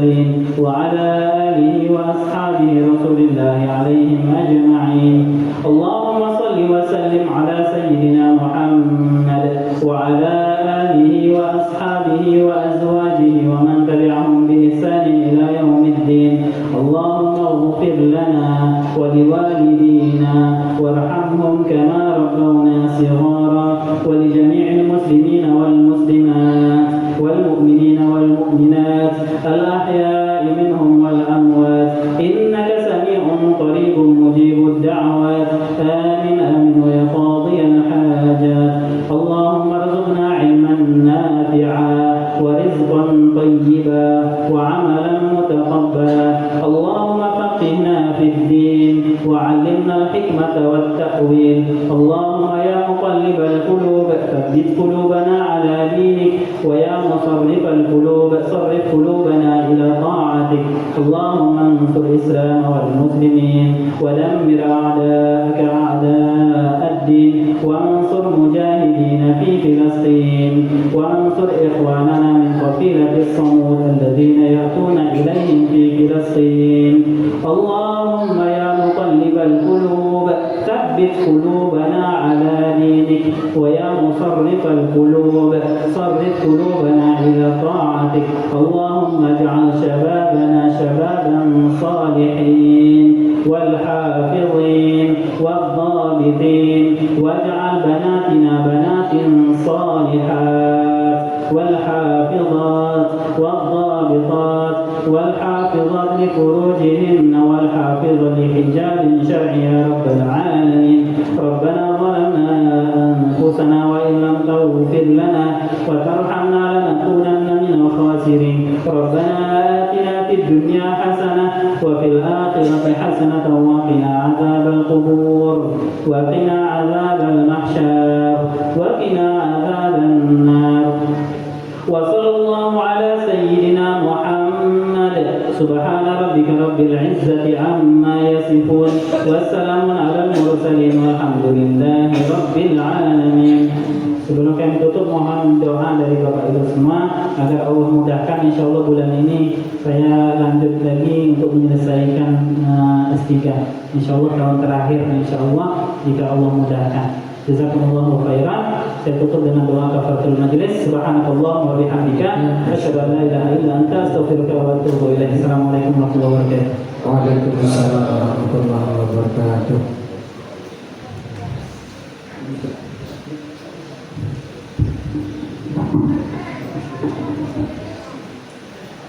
Alhamdulillah, terima kasih kepada Ustaz Rio. Rio kalau di pasir aku suka mbak. Melidang yang main yang boleh. Kalau ini masih lajang ya bu. Melidang lain bisa. Baik yang baik, demikian kita kajian kita pada pagi hari ini. Dengan apa? Insyaallah akan dapat di Masjid Al-Manat kita lanjutkan di studi kita. Terima kasih. Kami sudahi. Wabillahi taufiq. Assalamualaikum warahmatullahi wabarakatuh.